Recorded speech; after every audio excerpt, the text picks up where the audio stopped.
Hi, I'm Rosie and I'm the mortgage broker who works alongside Betterhomes under the banner of MENA Mortgage Services. Today I'm going to talk about investing in property in Dubai, so I'll just give you some tips on how that might work for you. So the US has recently announced that interest rates will stay low until the end of 2022. So this does directly affect our market in Dubai as we're linked to the Fed rate.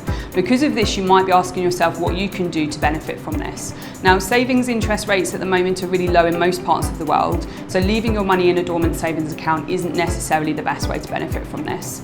Stocks and shares and things like Bitcoin can be unreliable and pretty unpredictable, and they're not always the best return. So again, you may not have the nerve to put your money into these right now either. So one of the oldest and most proven ways of investing your money has always been in property and capital returns from bricks and mortar. As a short-term investment, you'd have to rely on a fast rising market to make a return, especially when you have to pay fees such as government fees and taxes on your purchase.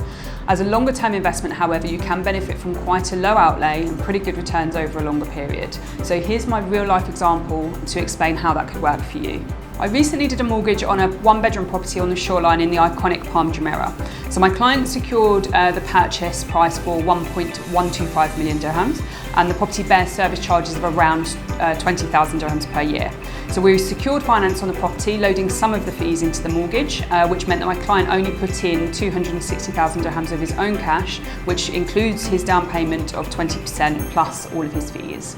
He transferred on this apartment in June 2021 and rented it immediately for 78,000 dirhams per year to a tenant who wanted the stability of a longer term home. So to work out what his investment yield is, we did the following. So when you take the rent of 78,000 and you deduct the service charges of 20,000, you're left with an annual income of 58,000.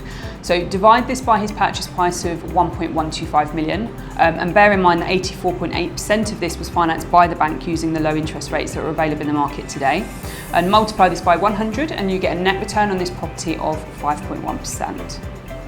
As a return on investment with capital appreciation, this then becomes a sound investment for my client. He's got no intention of selling the property for at least a few years, so he hopes to benefit from capital growth and also a steady stream of income from his tenant. His mortgage interest rate is secured for 3 years at 2.69%. So being a landlord, of course, isn't for everyone, but if you would like to see how doing something similar could work for you and your money, then please click on the link below or direct message me and I'll be more than happy to help.